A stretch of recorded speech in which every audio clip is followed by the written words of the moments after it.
അസ്സലാമലൈക്കും ഫ്രണ്ട്സ്. ഇന്നത്തെ കുറച്ച് മൊമെൻറ്റ്സാണ് ഞാൻ ഈ വീഡിയോ കൂടി ഷെയർ ചെയ്യുന്നത്. പിന്നെ കഴിഞ്ഞ വീഡിയോയിൽ പറഞ്ഞ മൂസാ നബിയുടെ ചരിത്രത്തിൻ്റെ ബാക്കിയും ഞാൻ ഈ വീഡിയോയിൽ കൂടി പറയുന്നുണ്ട്. വെള്ളിയാഴ്ച എനിക്ക് വീഡിയോ ഇടാൻ പറ്റിയില്ലായിരുന്നു, കുറച്ച് തിരക്ക് കാരണം. എൻ്റെ ഇത്ത ഗൾഫിൽ പോകുമെന്ന് പറഞ്ഞില്ലായിരുന്നോ? ഇന്നാണ് ഇത്ത ഗൾഫിൽ പോണത്. അതുകൊണ്ട് നമ്മൾ രാവിലെ ഇത്തയുടെ വീട്ടിൽ പോവേണം. ഇവിടെ നിന്നൊരു 4 മണിക്കൂർ യാത്രയുണ്ട്. നമ്മൾ യാത്രയ്ക്ക് പോകുമ്പോൾ നബി സല്ലല്ലാഹു അലൈഹി വസല്ലം പറഞ്ഞു തന്ന ഒരു ദുആ ഞാൻ പറഞ്ഞു തരാം. സുബ്ഹാനല്ലദീ സഖറ ലനാ ഹാദാ വമാ കുന്നാ ലഹു മുഖ്രിനീൻ വ ഇന്നാ ഇലാ റബ്ബിനാ ലമുൻഖലിബൂൻ. ഇടയ്ക്ക് വെച്ച് നമ്മൾ കോഫിയൊക്കെ കുടിക്കാൻ ഇറങ്ങിയായിരുന്നു. അങ്ങനെ അവിടെ എത്തിയപ്പോൾ 11:30 മണിയൊക്കെ ആയായിരുന്നു. നമ്മുടെ വീട്ടിൽ നിന്നായിരുന്നെങ്കിൽ 1 മണിക്കൂറത്തെ യാത്രയേ ഉള്ളായിരുന്നു. ഇത്താടെ വീട്ടിൽ കുറേ ചെടികളൊക്കെ ഉണ്ട്. അതിൽ നിന്ന് കുറേ ചെടികളൊക്കെ നമുക്ക് തന്നായിരുന്നു. അടുത്ത വീഡിയോ ഇടുമ്പോഴത്തേക്കും ഞാൻ ആ ചെടികളൊക്കെ നട്ടത് കാണിച്ചു തരാം. പിന്നെ ഉച്ച ആയപ്പോഴത്തേക്കും അവിടെ നിന്ന് ഫുഡൊക്കെ കഴിച്ച് ളുഹറൊക്കെ നിസ്കരിച്ച്. പിന്നെ ഇത്താടയിൽ കുറേ കളർ പേനയൊക്കെ ഉണ്ടായിരുന്നു. അതെല്ലാം എനിക്ക് തന്നിട്ട് ഗൾഫിൽ പോകണമുണ്ട്. ഞാൻ വിചാരിച്ച് ഈ പേനകളൊക്കെ വെച്ച് നമുക്ക് വീട്ടിൽ പോയിട്ട് ദുആ ബുക്കൊക്കെ ഡെക്കറേറ്റ് ചെയ്യാം. പിന്നെ 2 മണിയൊക്കെ കഴിഞ്ഞപ്പോഴത്തേക്കും നമ്മൾ എയർപോർട്ടിലേക്ക് പോയി. പിന്നെ ഇത്തായൊക്കെ പോയ ശേഷം നമ്മൾ തിരിച്ച് വീട്ടിലേക്ക് വന്നു. ഇനി കഴിഞ്ഞ വീഡിയോയിൽ പറഞ്ഞ മൂസാ നബിയുടെ ചരിത്രത്തിൻ്റെ ബാക്കി പറയാം. ഈജിപ്തിൽ ഫിർഔൻ എന്ന ഫറോവ ഭരിച്ചിരുന്ന സമയത്ത് ആൺകുട്ടികളെയെല്ലാം വധിക്കാൻ വിധിക്കപ്പെട്ട സമയത്ത് ജനിച്ച മൂസാ നബിയുടെ ഉമ്മ അള്ളാഹുവിൻ്റെ പ്രേരണ പ്രകാരം കുട്ടയിലാക്കി നൈൽ നദിയിലൂടെ ഒഴുക്കുകയും ആ കുട്ട ഫിർഔൻ്റെ ഭാര്യയായ ആസിയ ബീവിയുടെ കയ്യിലെത്തുകയും മൂസാ നബിയെ തൻ്റെ മകനെ പോലെ വളർത്തുവാൻ ഫിർഔനോട് അനുവാദം വാങ്ങുകയും വിശന്ന് കരഞ്ഞപ്പോൾ അവിടുത്തെ സ്ത്രീകളെയെല്ലാം വിളിച്ച് പാൽ കൊടുക്കാൻ ശ്രമിക്കുകയും മൂസാ നബി പാൽ കുടിക്കാൻ വിസമ്മതിക്കുകയും ആ സമയത്ത് മൂസാ നബിയുമായി ഒഴുകി വന്ന കുട്ടയുടെ പിറകെ വന്ന സഹോദരിയെ ഭടന്മാർ പിടിച്ചു കൊണ്ടുവന്നതുവരെയായിരുന്നു കഴിഞ്ഞ വീഡിയോയിൽ പറഞ്ഞത്. സഹോദരിയെ ഫിറോൻ ചോദ്യം ചെയ്യാൻ തുടങ്ങുകയും ആരാണെന്ന സത്യം പറയുവാൻ പ്രേരിപ്പിക്കുകയും ചെയ്തു. സത്യം പറഞ്ഞാൽ മൂസാ നബിയെയും തന്നെയും കൊല്ലുമെന്ന് ഉറപ്പായിരുന്ന സഹോദരി, ഞാൻ വെറുതെ കുട്ടയുടെ പിറകെ ആകാംക്ഷയോടെ വന്നതാണ്, അല്ലാതെ കുട്ടയിലുള്ളത് ആരാണെന്ന് എനിക്കറിയില്ലെന്ന് സഹോദരി പറയുകയും ചെയ്തു. സഹോദരിയുടെ മറുപടി ഫിർഔന് വിശ്വാസമായി. മൂസാ നബിയുടെ കരച്ചിൽ കണ്ട സഹോദരി തനിക്കൊരു സ്ത്രീയെ അറിയാമെന്നും ആ സ്ത്രീയുടെ പാൽ ഈ കുട്ടി കുടിക്കുമായിരിക്കുമെന്നും ഫിർഔനോട് പറയുകയും ചെയ്തു. അങ്ങനെ ആ സ്ത്രീയെ കൂട്ടിക്കൊണ്ടുവരാൻ ഫിർഔൻ കൽപ്പിക്കുകയും മൂസാ നബിയുടെ ഉമ്മയെ സഹോദരി കൊണ്ട് കാണിക്കുകയും അങ്ങനെ മൂസാ നബിയുടെ ഉമ്മയെ പാൽ കൊടുക്കാനായി കൊട്ടാരത്തിൽ എത്തിക്കുകയും ചെയ്തു.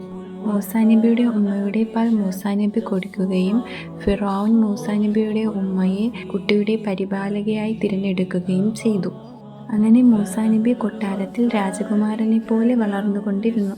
അള്ളാഹു മൂസാ നബിക്ക് നല്ല ആരോഗ്യവും അറിവും ബുദ്ധിയും ശക്തിയും കൊടുത്തു. അങ്ങനെ ഒരു ദിവസം മൂസാ നബി പട്ടണം കാണാൻ വേണ്ടി ഇറങ്ങി. അപ്പോൾ യാക്കൂബ് നബിയുടെ പിൻഗാമികളിൽപ്പെട്ട ഒരാളും ഈജിപ്തിലെ ഒരാളും കൂടെ അടി നടക്കുന്നത് കണ്ടു. മൂസാ നബിയെ കണ്ട ഉടനെ തന്നെ അയാൾ മൂസാ നബിയോട് സഹായം ചോദിക്കുകയും മൂസാ നബി ഈജിപ്തുകാരനോട് അടി നിർത്താൻ പറയുകയും ചെയ്തു. അയാൾ മൂസാ നബിയുടെ വാക്കിന് വില കൊടുക്കാതിരിക്കുകയും മൂസാ നബിയുടെ അധികാരത്തെ ചോദ്യം ചെയ്യുകയും ചെയ്തു. എന്നിട്ട് വീണ്ടും മറ്റേ ആളോട് അടി കൂടിക്കൊണ്ടേയിരുന്നു. അപ്പോൾ മൂസാ നബി ആ ഈജിപ്തുകാരന് ഒരു അടി കൊടുക്കുകയും മൂസാ നബിയുടെ അടിയുടെ ആഘാതത്തിൽ അയാൾ മരണപ്പെട്ടു പോവുകയും ചെയ്തു. മൂസാ നബി താൻ ചെയ്ത പ്രവൃത്തിയിൽ ഏറെ വിഷമിക്കുകയും അള്ളാഹുവിനോട് പാപമോചനം നടത്തുകയും ചെയ്തു. അങ്ങനെ വേറൊരു ദിവസം മൂസാ നബി പട്ടണത്തിലൂടെ നടക്കുമ്പോൾ ഈ യാക്കൂബ് നബിയുടെ പിൻഗാമികളിൽപ്പെട്ട ആൾ മറ്റൊരു ഈജിപ്തുകാരനോട് വഴക്ക് കൂടുന്നത് കണ്ടു.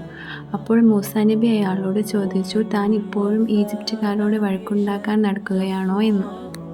ഇത് കേട്ട് അയാൾ ഭയത്തോടുകൂടി പറഞ്ഞു, ഇനി ആവർത്തിക്കത്തില്ല, ഈജിപ്തുകാരനെ കൊന്നതുപോലെ തന്നെ കൊല്ലല്ലേ എന്ന്. ഇത് കേട്ട മറ്റേ ഈജിപ്തുകാരൻ മൂസാ നബി ഈജിപ്തുകാരിൽപ്പെട്ട ഒരാളെ കൊന്നതാണെന്നും നാടുമൊത്തം അറിയിക്കുകയും കൊട്ടാരത്തിൽ അറിയിക്കുകയും ചെയ്തു. അങ്ങനെ മൂസാ നബിയെ പിടിക്കുവാൻ ഭടന്മാർ പുറപ്പെടുകയും ചെയ്തു. അപ്പോൾ ഒരാൾ മൂസാ നബിയോട് വന്നു പറഞ്ഞു, താങ്കളെ ഇപ്പോൾ ഭടന്മാർ പിടിക്കും, അതിനു മുമ്പ് ഈ നാട് വിട്ട് എങ്ങോട്ടെങ്കിലും പൊക്കോ എന്ന്.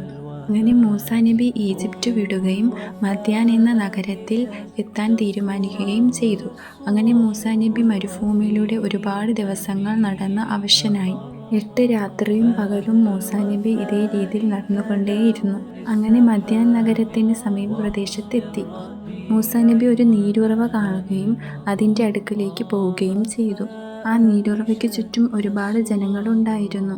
അപ്പോഴാണ് 2 സ്ത്രീകൾ ആടുകളുമായി മാറി നിൽക്കുന്നത് കണ്ടത്. അപ്പോൾ മൂസാ നബി അവരുടെ അടുക്കൽ ചെല്ലുകയും മാറി നിൽക്കുന്നതിൻ്റെ കാര്യം തിരക്കുകയും എന്തെങ്കിലും സഹായം വേണോ എന്ന് ചോദിക്കുകയും ചെയ്തു.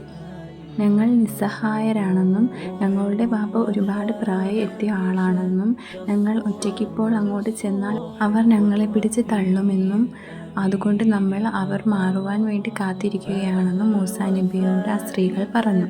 മൂസാ നബി ആ സ്ത്രീകളെയും ആടുകളെയും കൊണ്ട് ആ വെള്ളത്തിനരികിലേക്ക് ചെല്ലുകയും അപ്പോൾ അവിടുത്തെ ജനങ്ങൾ ഒരു വലിയ പാറക്കഷണമെടുത്ത് ആ വെള്ളത്തിൻ്റെ മുകളിലിടുകയും ചെയ്തു. ഇത് കണ്ട മൂസാ നബി ഒരു കൈ ഉപയോഗിച്ച് മാത്രം ആ പാറ എടുത്തു മാറ്റുകയും ആളുകളെ വെള്ളം കുടിക്കാൻ അനുവദിക്കുകയും ചെയ്തു. ഇത് കണ്ട് ജനങ്ങൾ അത്ഭുതപ്പെടുകയും ചെയ്തു. അങ്ങനെ ആ സ്ത്രീകൾ വളരെ സന്തോഷത്തോടെ വീട്ടിലെത്തുകയും ചെയ്തു. പതിവിലും നേരത്തെ എത്തിയ പുത്രിമാരെ കണ്ട് പിതാവ് കാര്യം അന്വേഷിക്കുകയും ചെയ്തു. അങ്ങനെ ആ സ്ത്രീകൾ അവിടെ നടന്ന കാര്യങ്ങളെല്ലാം പിതാവിനോട് വിശദീകരിക്കുകയും ചെയ്തു. അപ്പോൾ മൂസാ നബിയെ കാണാൻ പിതാവിന് ആഗ്രഹം വരികയും പുത്രിമാരോടൊപ്പം പിതാവ് മൂസാ നബിയുടെ അടുക്കൽ എത്തുകയും ചെയ്തു. മൂസാ നബി തൻ്റെ ജീവിതകഥയും ഈജിപ്തിൽ നിന്ന് മദ്യനിലേക്ക് വരാനുള്ള കാരണവും എല്ലാം പിതാവിനോട് പറയുകയും സൗമ്യ സ്വഭാവക്കാരനായ മൂസാ നബിയെ പിതാവിന് ഇഷ്ടപ്പെടുകയും കുറച്ചു ദിവസത്തേക്ക് വീട്ടിൽ താമസിക്കാൻ ക്ഷണിക്കുകയും ചെയ്തു. ഈ പിതാവ് ഷുഐബ് നബിയാണെന്നും അല്ല ഷുഐബ് നബിയുടെ സന്താനത്തിൽപ്പെട്ട ഒരാളാണെന്നും അഭിപ്രായങ്ങളുണ്ട്. അങ്ങനെ മൂസാ നബി ആ വീട്ടിൽ താമസിക്കുവാൻ തുടങ്ങി. അങ്ങനെ പിതാവ് തൻ്റെ മകളിൽ ഒരാളെ മൂസാ നബിയെ കല്യാണം കഴിച്ചു കൊടുക്കുവാൻ തീരുമാനിക്കുകയും ചെയ്തു. എന്നിട്ട് പറഞ്ഞു 10 വർഷക്കാലം ഇവിടെ താമസിക്കുകയും വേണമെന്ന്. അങ്ങനെ 10 വർഷം മൂസാ നബി ആടുകളെയും നോക്കി അവിടെ തന്നെ താമസിച്ചു. അങ്ങനെ ആ 10 വർഷം കഴിഞ്ഞപ്പോൾ മൂസാ നബി തിരിച്ച് ഈജിപ്തിലേക്ക് പോകാൻ തീരുമാനിച്ചു. അങ്ങനെ കുടുംബത്തെയും കൊണ്ട് യാത്ര തുടങ്ങി. അങ്ങനെ ദിവസങ്ങളോളം യാത്ര ചെയ്ത് മൂസാ നബി വഴിതെറ്റി സീനായി പർവ്വതത്തിൻ്റെ അടുത്തെത്തി. ആശയക്കുഴപ്പത്തിലായ മൂസാ നബി ആ രാത്രി കുടുംബത്തോടൊപ്പം അവിടെ തങ്ങാൻ തീരുമാനിച്ചു. അങ്ങനെ തീ കത്തിക്കാൻ വേണ്ടി മൂസാ നബി വിറകന്വേഷിച്ച് തൂർ പർവ്വതത്തിൻ്റെ മുകളിലെത്തി. അങ്ങനെ തൂർ പർവ്വതത്തിൽ വെച്ച് മൂസാ നബി അള്ളാഹുവിനോട് സംസാരിക്കുകയും ചെയ്തു. സൂറത്തുൽ ഖസസിൽ ഈ സന്ദർഭം വിശദീകരിക്കുന്നുണ്ട്. തൂർ മലയിൽ വെച്ച് മൂസാ നബിക്ക് പ്രവാചകത്വം ലഭിക്കുകയും ചെയ്തു. അള്ളാഹു മൂസാ നബിയോട് തൻ്റെ കയ്യിലുണ്ടായിരുന്ന വടി താഴെ ഇടുവാനും വടി താഴെ ഇട്ടപ്പോൾ അതൊരു പാമ്പായി മാറുകയും ചെയ്തു. അപ്പോൾ അള്ളാഹു മൂസാ നബിയോട് പറഞ്ഞു, ഭയപ്പെടേണ്ടതില്ല, തിരിച്ച് അതിനെ എടുക്കുമ്പോൾ വടിയാവുമെന്ന്. അങ്ങനെ മൂസാ നബി ആ പാമ്പിനെ എടുത്തപ്പോൾ അത് വടിയായി മാറുകയും ചെയ്തു. എന്നിട്ട് അള്ളാഹു മൂസാ നബിയോട് പറഞ്ഞു, ഈജിപ്തിലേക്ക് പോയി ഫിർഔനെയും അവിടുത്തെ ആളുകളെയും അള്ളാഹുവിൻ്റെ മാർഗത്തിൽ നയിക്കുവാൻ മൂസാ നബിയുടെ സഹോദരനായ ഹാറൂനെയും നിന്റെ കൂടെ കൂട്ടുക എന്ന് അള്ളാഹു പറഞ്ഞു. മൂസാ നബിയുടെ സഹോദരനായ ഹാറൂനും ഒരു പ്രവാചകനായിരുന്നു. അങ്ങനെ മൂസാ നബി കുടുംബത്തോടൊപ്പം പിന്നും ഈജിപ്തിലേക്ക് യാത്ര തിരിച്ചു. അള്ളാഹു മൂസാ നബിക്ക് നേരായ വഴി കാണിച്ചു കൊടുക്കുകയും ചെയ്തു. മൂസാ നബിയും കുടുംബവും ഈജിപ്തിലെത്തിയപ്പോൾ സഹോദരനായ ഹാറൂൻ നബിയും അള്ളാഹുവിൻ്റെ സന്ദേശപ്രകാരം മൂസാ നബിയെ വരവേൽക്കുവാൻ വേണ്ടി ഈജിപ്തിൽ കാത്തുനിൽപ്പുണ്ടായിരുന്നു.